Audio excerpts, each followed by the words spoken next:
Halo, Assalamualaikum teman-teman. Jumpa lagi dengan saya, Bang L. Selamat datang di channel Karma The Series. Gimana kabar kalian? Semoga selalu sehat dan baik-baik saja ya. Kali ini kita akan meneruskan merangkum spoiler Renegade Immortal episode 119. Ya guys, dan nggak usah berlama-lama lagi. Langsung saja gas cuy. Ledakan kembali mengguncang penjara Hong. Debu dan serpihan berterbangan ke udara. Dan dari balik reruntuhan, pedang perak yang agung melesat, mengeluarkan nyanyian tajam yang penuh dendam. Ia terbang menjauh, meninggalkan jejak aura keilahian yang dingin dan menyusup ke tulang. Wang Lin dengan jubah khas komandan setan langit yang megah, rambut panjang berwarna putih, muka datar dan dingin, menatap ke arah pedang kaisar yang besarnya 5.000 kaki dengan aura pembantaian melesat dan bibirnya melengkung membentuk senyuman samar. Seperti anak kecil, gumamnya, tak bisa menemukanku, kini malah melampiaskan amarahnya pada penjara Hong. Ini sudah berapa kali? 10. Di hadapannya, Jenderal Iblis Mo Lihai hanya bisa menghela napas pahit. Selama berhari-hari, pedang kaisar itu terus-menerus mengamuk, menghancurkan formasi-formasi di sekitar penjara, seolah mencari keberadaan Wang Lin yang tersembunyi. Setiap serangannya membuat seluruh penjara bergetar hebat. Mo Lihai dengan wajah cemas melapor, "Komandan Wang, kita harus segera pergi. Jika ini terus berlanjut, formasi penjara Hong tidak akan bertahan lama." Wang Lin hanya tersenyum tipis. Tenang saja, biarkan dia melampiaskan amarahnya. Semakin sering dia menyerang, semakin banyak energi yang terkuras. Saat itulah kesempatan kita tiba. Wang Lin dengan santai duduk bersila, seolah-olah ledakan di luar sana hanyalah pertunjukan kembang api. Dia tahu, pedang kaisar ini memiliki kesadarannya sendiri dan kemarahannya adalah kelemahannya. Ini bukan lagi sekadar pertarungan kekuatan, tapi juga perang kesabaran. Wang Lin sedang menunggu momen yang tepat untuk menyerang balik. Beberapa hari kemudian, intensitas serangan pedang kaisar mulai menurun. Nyanyian pedangnya yang tadinya penuh amarah kini terdengar sedikit lelah. Wang Lin membuka matanya, kilatan tajam melintas di dalamnya. Waktunya telah tiba, bisiknya. Dia bangkit berdiri, auranya yang tadinya tenang kini meledak dengan kekuatan yang mengerikan. Dengan satu lambaian tangan, dia memanggil bendera roh 1 miliar jiwa. Langit di atas penjara Hong seketika menjadi gelap gulita, dipenuhi oleh raungan arwah yang tak terhitung jumlahnya. Mo Lihai sampai mundur beberapa langkah, merasakan tekanan spiritual yang luar biasa dahsyat. Wang Lin terbang ke atas, menghadapi pedang kaisar secara langsung. "Sudah cukup bermain-mainnya," katanya dengan suara dingin yang menggema di seluruh penjuru. Bendera roh itu kemudian melesat ke arah pedang kaisar, membentuk pusaran hitam raksasa yang siap menelan apa saja. Pedang kaisar yang merasakan ancaman besar kembali mengeluarkan cahaya perak yang menyilaukan. Ia berputar cepat, menciptakan badai bilah pedang yang berusaha merobek pusaran hitam itu. Pertarungan antara dua kekuatan kolosal pun dimulai. Ledakan energi spiritual mengguncang langit dan bumi. Wang Lin tidak tinggal diam. Dia mengaktifkan domain hidup dan matinya, menciptakan area di mana dia adalah penguasa mutlak. Di dalam domain ini, kekuatan pedang kaisar mulai melemah secara perlahan. Wang Lin dengan tatapan sedingin es terus menekan pedang itu dengan bendera rohnya. Dia tidak berniat menghancurkannya, melainkan ingin menaklukkannya. Baginya, pedang kaisar ini adalah harta karun yang luar biasa, senjata yang akan sangat berguna di masa depan. Pertarungan berlangsung sengit, setiap bentrokan menciptakan riak energi yang mampu menghancurkan gunung. Di tengah pertarungan, Wang Lin tiba-tiba merasakan sesuatu. Sebuah koneksi samar antara pedang kaisar dan pemilik aslinya. Jadi begitu, Gumam Wang Lin, kau masih terhubung dengan Kaisar Langit King Lin. Dengan pemahaman baru ini, Wang Lin mengubah strateginya. Alih-alih menekan dengan kekuatan kasar, dia mulai menyusupkan niat membunuhnya ke dalam kesadaran pedang Kaisar. Dia tidak mencoba menghapus koneksi itu, tapi justru memanfaatkannya. Dia mengirimkan gambaran-gambaran kekalahan dan keputusasaan kepada Kaisar Langit melalui pedangnya. Pedang Kaisar mulai goyah, nyanyiannya kini terdengar penuh keraguan. Inilah perang mental yang sesungguhnya. Wang Lin memanfaatkan trauma dan kelemahan musuhnya untuk mengendalikannya dari dalam. Akhirnya, setelah pertempuran yang menguras tenaga dan pikiran, cahaya perak pada pedang Kaisar meredup. Ia berhenti melawan dan melayang diam di hadapan Wang Lin, seolah mengakui kekalahannya. Wang Lin mengulurkan tangannya, dan pedang raksasa itu menyusut hingga seukuran telapak tangan, lalu mendarat dengan lembut di tangannya.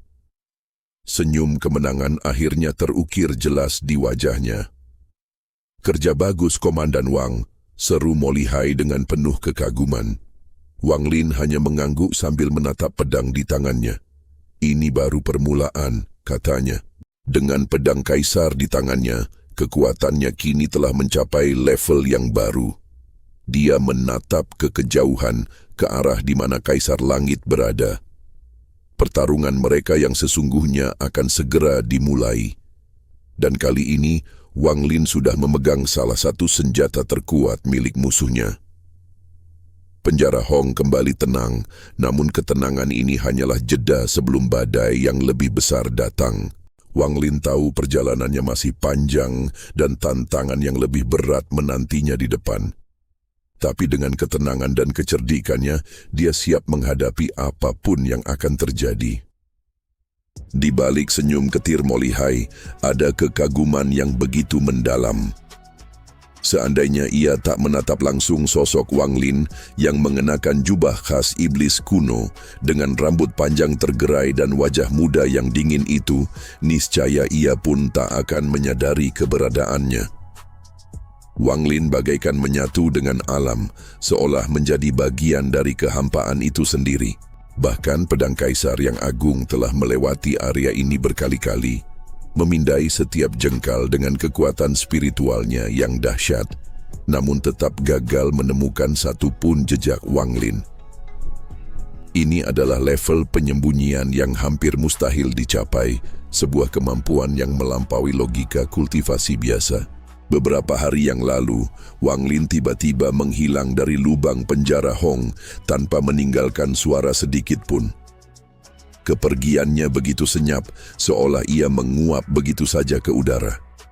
Kini, saat ia muncul kembali di hadapan Mo Lihai, ia tampak sangat berbeda.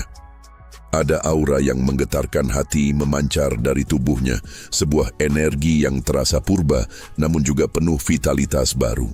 Yang paling menarik perhatian adalah simbol aneh yang berkedip samar di dahinya. Simbol itu tampak rumit dan misterius, seolah menyimpan rahasia langit dan bumi.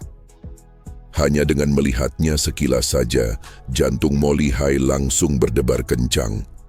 Ia merasa seolah sedang menatap langsung pada kekuatan surgawi yang agung, sebuah kekuatan yang bisa menggetarkan jiwa hingga ke dasarnya.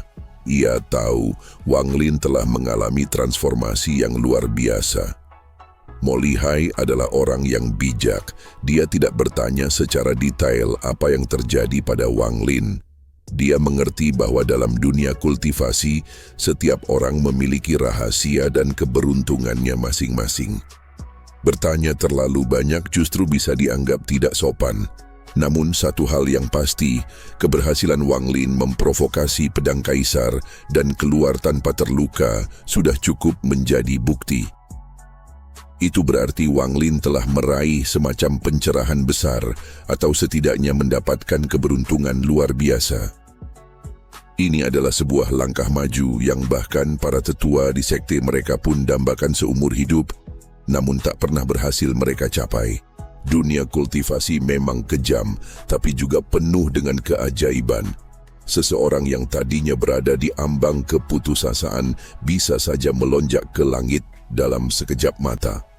Wang Lin adalah bukti nyata dari keajaiban itu. Molly Hai menarik napas dalam-dalam, mencoba menenangkan jantungnya yang masih berdebar. Ia menatap Wang Lin dengan tatapan yang lebih serius. Rasa hormatnya kini telah mencapai puncaknya.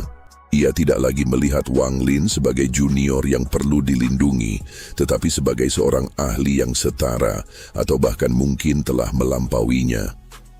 Dengan suara yang mantap, ia pun mengajukan pertanyaan yang paling penting. Sebuah pertanyaan yang akan menentukan langkah mereka selanjutnya.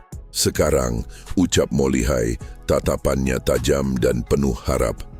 Seberapa kuat dirimu jika dibandingkan saat kita berada di kota iblis kuno dulu? Pertanyaan itu menggantung di udara, membawa bobot harapan dan rasa penasaran yang luar biasa. Jawaban Wang Lin akan mengubah segalanya. Musik latar yang megah dan penuh ketegangan mulai terdengar perlahan. Di tengah aula yang megah, berdiri seorang pria dengan aura yang membuat siapapun bergidik. Dialah Wang Lin, sang komandan iblis langit. Jubah kebesarannya berkibar lembut, kontras dengan rambut putih panjangnya yang tergerai. Wajahnya yang tampak muda terlihat sangat garang, dingin dan datar. Tatapannya tajam, tak bergeming sedikit pun, seolah bisa menembus jiwa siapapun yang berani menantangnya. Di hadapannya, Jenderal Iblis Molly Hai dengan perawakannya yang gagah perkasa baru saja melontarkan sebuah tantangan yang berat. Namun Wang Lin tidak langsung menjawab. Keheningan menyelimuti ruangan, menambah berat suasana. Dia hanya menatap lurus ke depan seolah sedang menimbang seluruh alam semesta dalam benaknya. Perlahan, bibirnya terbuka. Dengan nada yang sangat tenang namun syarat dengan kepercayaan diri yang tak tergoyahkan, dia berkata, "Bahkan tanpa telapak tangan itu, aku tetap bisa mengalahkanmu." Kata-kata itu bagaikan petir di siang bolong. Molly Hai, jenderal yang telah kenyang asam garam pertempuran, terpaku di tempatnya. Matanya terbelalak, dipenuhi ketidakpercayaan. Bagaimana mungkin pria di hadapannya ini begitu yakin? Sesaat kemudian keheningan itu pecah oleh suara tawa Molly Hai yang meledak. Tawa yang bukan meremehkan, melainkan penuh dengan kepuasan dan kekaguman yang luar biasa. "Bagus, bagus sekali," seru Molly Hai, tawanya mereda menjadi senyum lebar. "Kata-kata itu saja sudah cukup untuk membuat semua usahaku tidak sia-sia, Saudara Wang." Dia menepuk bahu Wang Lin dengan penuh semangat. Sebuah gestur pengakuan dari seorang jenderal kepada calon rival sekaligus sekutunya. Molly Hai kemudian melanjutkan dengan nada yang lebih serius, membeberkan sebuah rencana besar. "Dengarkan baik-baik, dalam setengah bulan dari sekarang akan ada kompetisi umum, dan yang terpenting, Kaisar Iblis sendiri akan hadir untuk menyaksikannya." Mata Molly Hai berkilat penuh ambisi. "Jika kau bisa bersinar di sana, menunjukkan kekuatanmu yang sesungguhnya di hadapan Kaisar, dan aku secara pribadi mencalonkanmu, maka posisi Jenderal Iblis berikutnya bisa menjadi milikmu." Ini adalah sebuah tawaran yang luar biasa, sebuah jalan pintas menuju puncak kekuasaan di dunia iblis. Siapapun pasti akan tergiur. Namun, reaksi Wang Lin sekali lagi di luar dugaan. Dia tidak menunjukkan keterkejutan, kegembiraan, atau bahkan keserakahan. Wajahnya tetap tanpa ekspresi, hanya sebuah senyum dingin yang tipis terukir di bibirnya. Dia tidak menanggapi lebih jauh. Senyumnya adalah senyum seorang ahli sejati yang telah melihat segalanya. Sebuah ketenangan yang berbicara lebih keras daripada ribuan kata persetujuan. Diamnya adalah jawaban yang paling tegas. Jenderal Iblis Molly Hai menatapnya dalam-dalam sejenak, mencoba membaca pikiran di balik wajah sedingin es itu. Dia akhirnya mengerti. Wang Lin tidak butuh janji. Dia hanya butuh kesempatan. Dengan nada yang kini jauh lebih serius, Molly Hai berkata, "Baiklah, Malam ini, aku akan membawamu bertemu seseorang yang sangat penting, seseorang yang bisa membantumu. Bersiaplah. Wang Lin hanya mengangguk singkat sebagai jawaban. Tidak ada lagi kata-kata yang diperlukan di antara keduanya. Keduanya lalu saling tertawa. Sebuah tawa yang terdengar ringan, namun bagi mereka yang mengerti, tawa itu menyimpan ribuan makna. Sebuah aliansi baru telah terbentuk, sebuah konspirasi besar akan segera dimulai, dan badai besar akan segera melanda dunia iblis. Di tepi sungai yang tenang, Komandan Iblis Wang Lin berjalan sendirian.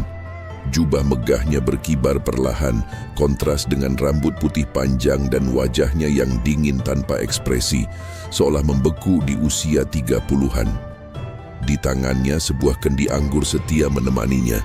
Ia duduk di tempat biasa, menanti angin malam yang sejuk dan gemericik air yang damai. Kedamaian ini bukanlah kedamaian biasa. Ini adalah keheningan yang lahir dari ribuan badai dan pertempuran. Ketenangan yang hanya dimengerti oleh jiwa-jiwa yang telah melalui neraka. Sudah berhari-hari ia datang ke sini. Bukan untuk merenung, bukan untuk mencari jawaban, tapi hanya untuk mendengarkan alunan sitar dari sebuah kapal yang selalu lewat. Dulu, musik itu terdengar ceria, penuh harapan. Kini, setiap petikannya menyimpan kesedihan yang begitu dalam, seolah menyuarakan penderitaan yang tersembunyi di balik senyuman. Wang Lin tidak berusaha mengubahnya, tidak pula bersimpati. Baginya, ia hanyalah seorang pengembara di dunia fana ini. Emosi baginya laksana awan di langit, datang dan pergi tanpa perlu digenggam. Tak lama, alunan sitar itu terdengar lagi, mendahului sebuah kapal yang perlahan muncul dari balik kabut tipis. Suara melankolis itu seakan menarik kenangan dan kesedihan dari relung jiwa yang terdalam. Di haluan kapal, wanita itu, Ming Xuan, masih duduk di sana, membelakangi Wang Lin, jemarinya menari di atas dawai sitar. Namun hari ini ada yang berbeda. Di hadapannya duduk seorang pemuda berjubah hijau, berusia akhir 20-an. Ia tampak santai, menikmati anggur sambil mendengarkan musik. Alunan sitar itu menyelinap masuk ke dalam kesadaran Wang Lin. Ia menutup matanya, membiarkan dirinya larut menjadi satu dengan melodi yang getir itu. Di saat yang bersamaan, seolah terhubung oleh takdir, kedua pria itu, satu di atas kapal, satu di tepi sungai, membuka mata mereka. Pandangan mereka bertemu, melintasi jarak dan kabut.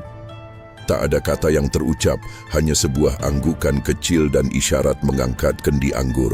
Satu tegukan, satu pemahaman diam-diam. Mereka adalah jiwa yang serupa, yang mengerti arti kesunyian di tengah keramaian. Kapal perlahan menjauh, membawa serta sang pemusik dan pendengarnya. Suara sitar perlahan memudar, hanya menyisakan gema di kejauhan. Di atas kapal, Ming Xuan, sang wanita, perlahan menoleh ke arah Wang Lin.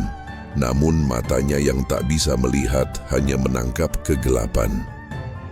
Ada seseorang di sana, gumam pemuda berjubah hijau itu dengan senyum tipis.